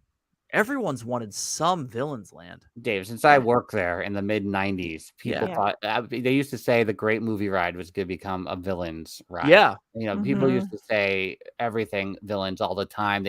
We should take a picture if it's still at the house, Jen, of at our parents' house. We have like the snow globe when snow globes were big in the late 90s. All villains, it was like the coolest one they had. So, that I don't know what keeps them from leaning into that, but it does make the most sense. And I'll go back to Encanto and say, I don't remember the little boy's name from Encanto, who then was able to talk to the animals. I think you got a whole section of the animal kingdom right there that you can lean into if you want to. Yeah. So, that whole area behind Thunder Mountain, I mean, to your point, if you wrap it around towards Fantasyland, it just, I don't want to see a little bit of an expansion. Thunder Mountain's right here, and then there's like this new thing. No, I don't want that. I don't. It's like there has to be like a Rapunzel bathroom. Yeah, right. Still the best bathroom on property, but yeah, it's so weird. Yeah. So the question is, let's say they take care of Animal Kingdom and they take care of Magic Kingdom, right? With those two lovely blue sky conversations, whatever it ends up being. Are you guys for or against the entire rumored Pixar edition behind Sunset Boulevard at MGM, going the whole way down to Rock and Roller Coaster to be rethemed as Monsters, Inc.? I'm gonna let you, because Mr. MGM himself. Mr. MGM himself. I am Mr. MGM. Come find me on September 9th for the meetup. I'll be taking a lovely group around. It always felt kind of inevitable that the area from Toy Story Land, through that backstage area, it made sense to connect all of that area to Pixar. I think, again, I don't know what other strings they might be thinking of. I can't believe Rock and Roller Coaster hasn't been rethemed already. Oh, no, super. Yeah. Aerosmith has to have something over on them, I swear. I mean, I used to see Steven Tyler all the time in the Soundstage restaurant in the animation courtyard before it became the Disney Live. He was there all the time. Like, for real? Yeah, for real. Wait, crazy. And so he loved the character breakfast. Okay. Yeah. No, that's awesome. And it's so it all. It makes Were you sense. friends with Goofy at the time? I was friends with the genie on those occasions. Genie, sorry. Yeah. But yes, Goofy on other occasions. I thought, yes, I was friends with Goofy, and I was friends with Genie, and I was friends with Woody, and so I mean, it makes sense But again, talking about Wonders of Life, that whole area is so, even though there's the Star Wars Museum, as cast members call it sometimes over there in the launch pad, it's such an empty shell to me that I want it to become something really good. And at the same time, I don't want it to go away. I just want it to be repurposed the right way. Well, it's interesting because I think that is the last bastion to old school MGM. It really is. Yeah. Minus the way the park was laid out and Gertie, that's it. That's the last. Hey, we used to shoot stuff here. Yeah, if that goes, it's gonzo, dude. That's it. I know it's sad. So sad. It's sad. We did fake news yesterday on Dis and That, and my fake news was that they for the 25th, or I'm sorry, I said 25th. It was actually 35th anniversary of Who Framed Roger Rabbit. They were going to do their own pop-up bar, much like the Indiana Jones pop-up bar, with a Jessica Rabbit meet and greet face character. Yes. I'd be for that, the entirety of that. Roger Rabbit was I actually named it as my top animated film from Disney ever, which wasn't from Disney. I lied, and it's not animated. But there's animation. There's animation. And in MGM, there used to be that whole little Roger Rabbit area. Loved it. Yeah. Yeah, with the Dipmobile. Yeah, it was everywhere. Yeah. It was everywhere. And now you have one billboard. So sad. You got that window. You got that window above Hollywood and Vine, right? With the blinds. Is it still there? I think that's the last time I looked for it. It was still there, which was 2 years ago. Okay. Let's see. Yeah. Lovely. Yeah. But and that obviously, as long as I can walk up Hollywood Boulevard, I might feel okay about everything still. But it has to change. But yeah, I don't want it to. It super sucks that it has to change back there. Like I don't ever foresee. I think Hollywood Boulevard is to MGM as Main Street is to Magic Kingdom. Like I don't think they're ever going to change that. Yeah, I think they could change Sunset at some point. I think they could, but also Tower of Terror goes away at that point because that's kind of the anchor there. It's still we want it to be that era Hollywood going down that way, but the California version, not the hey, it's old school Hollywood kind of New York-y, but still California. Like it's that weird mishmash of thoughts when you're walking down Hollywood Boulevard. At least in my eyes, I know it's allegedly supposed to be California, but to me, I get like you get the big city vibe, right? Am I wrong? Yeah, no, you're right. Yeah, I know, but I don't want. I know the California version. It's cool. I want to keep Tower. That's one thing that I'm like, I don't want that to change. That ride specifically, Yeah. But I know that. I don't either. I don't think it will. I think we'll keep it as the OG. Because you have Mission Breakout on the West Coast. we got the Guardians ride here. I don't think they'll put Guardians in multiple parks.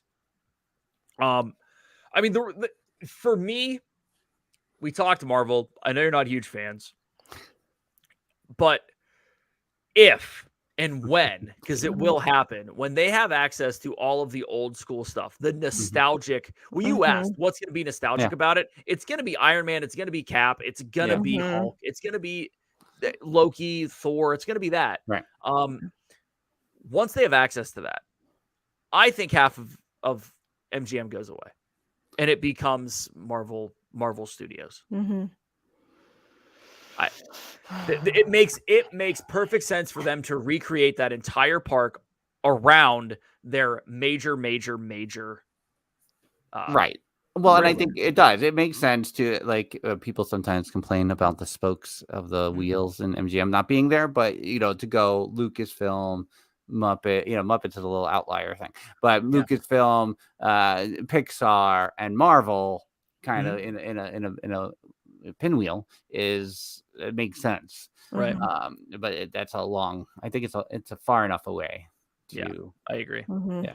Are you guys super pumped about the Muppets introduction into Food and Wine that might save it forever? I mean, Yes, anything Muppets we're excited about. I know, right? Yeah. I mean, I think, and that's, again, to talk about non-commitment is, I proposed to Jen a couple of weeks ago, similar to what you're thinking, is, when they were talking about all the guys from Electric Mayhem talked about changing Rock and Roller Coaster to be Muppets themed. And I was like, Jen, would you just rebuild the Muppets Theater over in that area of the park so that you got a little Muppets corner? And it won't go away. And then maybe like at Halloween, you do like a little Muppets overlay on Tower of Terror.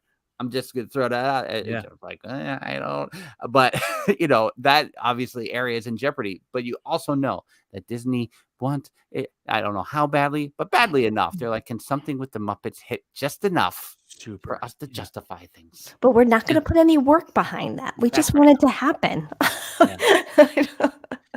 No, it's inevitable that Muppet Vision 3D is going away. At some point, it is going away. They haven't reshot it. The only thing that's really funny is that now you look through the broken wall at the end, and it looks like people that are dressed now because it's the 90s again. Exactly. It all comes back around. They got the old school balloons. It's fantastic. Yeah, they do, and it's perfect. So, you have that little Cars theater. So do you retire Muppet Visions 3D and make it Muppet Visions 3D 2, The Search for More Money, and just move it to where Cars is? Which frankly, it's odd that I'm trying to think here. Cars doesn't have an East Coast representation in any capacity, except for that. A little right there. Yeah. Because Cars Land is really cool. And that's what we've heard. It's one of the things I want to see.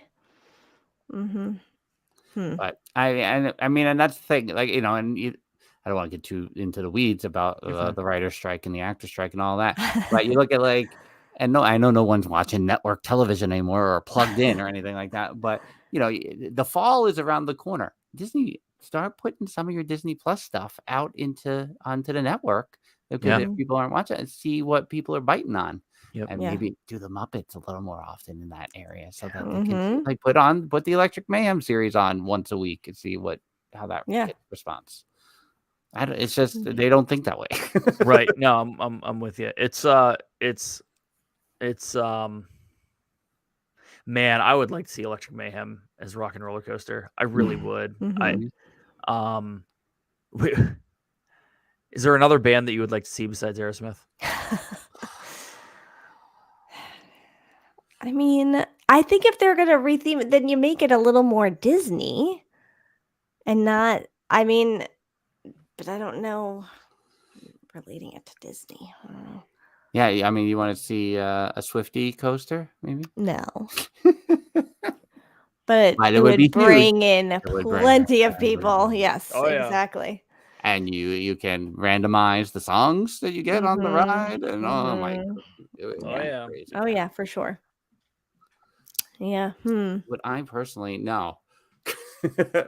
I mean, there's something about doing the launch sequence to "There Goes My Hero" by the Foo Fighters. Well, I agree. Foo Fighters would be good. That's so funny that's the first band that popped in my head, and I was like, but should it be more Disney? But Foo Fighters was the first one. So Zanlax says Tool. That'd be great. Taking off the Schism would be pretty solid. I'm here for it. It'd be weird though. Be super weird, but I don't know, man. Lewis, you have to go timeless, not recent. Lewis, according to TikTok, everything is happening at Taylor Swift shows this summer, and about 1 million people have gotten engaged at these shows. So now people can get engaged on Rock and Roller Coaster. It'll be a whole thing. The Jonas Brothers. Woo! No, absolutely not. I think Taylor Swift could be Taylor Swift. I think that it would be enough of a library, right? Like obviously. It'd be weird. There'd be some retheming. I don't think we need to be in a dark alley going to a Taylor Swift show. But You can see where it would work and where it would hit, and it would bring different audiences in. Yeah, I don't know. They're paying $500 for concert tickets. They're gonna pay that dynamic pricing for one day park pass. Dude, isn't that so bad? That's so bad. Anyone else super mad? Like I'm really, really not happy about dynamic Genie Plus used to be free pricing. Like it's all just not a fan. All the dynamic pricing everywhere. Mm-hmm. I went to a Mets game today, and because it was on 1:00 on a Thursday, those tickets I got my tickets for $6 a person. Wow. Fantastic. However, parking was $40. What? When did that happen? That became $40. We're driving up like 40. Yeah. Wasn't this like 20? What? I don't understand. So you start adding up all those little things, and it gets so crazy. We were looking, I know individually we had been looking at Dave Matthews tickets when he was around, and I'm like, I really don't want to pay that kind of money for the boonies. I don't, and you just start playing out like what's worth it, and not much is. Not like I can't ever justify, like, especially with concerts now, like it's so hard to be like, I'm gonna be that far back and I'm paying that money. I don't know. To watch them on a screen, I don't know. I don't know if I can do it. It's live entertainment is crazy expensive right now. And I mean, so I know it's no small feat for you guys to get to a Mets game either, right? Like it might not be mileage wise the same thing I'm doing, but it's 2.5 hours, right? Like so for me to go to a Steelers game, right, on a Sunday. Yeah. It is a 2-hour drive there, a 2-hour drive back. Yeah. It is have to get there early. It's $50 to $100 to park, depending on where you're going. You have to deal with at least a meal on the way out, a meal there, the ticket. If you're going to have adult beverages, if you're going to eat food in the stadium, it's a $500 day for 2 people. Yeah. That is insane when it comes to that. Yeah. And you're on the field, right? Your tickets? You're on the field when you're No. You're in 534. You're on the 10-yard line, and you can barely see the other side of the field. Right. So I would much rather, and it's almost like the movie theater thing. I'd rather watch it at home. Yeah. For sure. Yeah. Yeah, I do. I do, like Lewis says, I get setting a price by popularity of event, but changing the pricing based on how many people are buying tickets dynamically is not good. Makes sense. But I mean, the Taylor Swift thing is just insane to me. Yeah. The amount of money people are dropping on it. Yeah. I get that it's a spectacle and she hasn't gone on tour for 740 years. Yeah. And, I get it.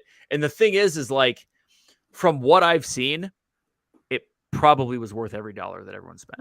Oh yeah. Yes. She has put on a spectacular event. Yes.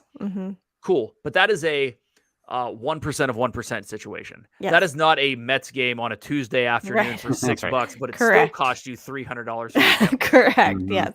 Right. Yeah. It's That's crazy. The prices are, it's a lot. Stupid. It is. So look, we've been going for 2 hours. If you didn't notice, what do we got, kids? What else is going on in the Dillo's world, and then we can wrap up.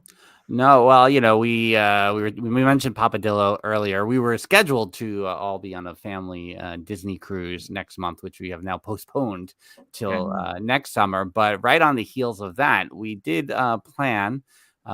With much prompting from our listeners, to have our first ever in-park meetup So that's going to be happening on September 8th and 9th, the Friday and the Saturday. We're going to our first Mickey's Not So Scary Halloween party. We've never been. So yeah, we're doing that on the Friday night. And then on Saturday, we'll be at #AlwaysMGM, where people are expecting a full retelling of my time as a cast member in that park. Is it a 3-book series that It might be. It might be. It's a trilogy. I think. Yeah. Nice. And 3 hours. There'll be 3-hour segments like Lord of the Rings movies. We'll do morning session, afternoon session, evening session. That's fantastic. So if people want to do that, they can grab that on the website or what? Oh yeah, we can do all the things. We got the DillosDiz.com. I mean, we're in the social media sector there. We got a Dillo's Diz running scrolling here nicely. Yeah.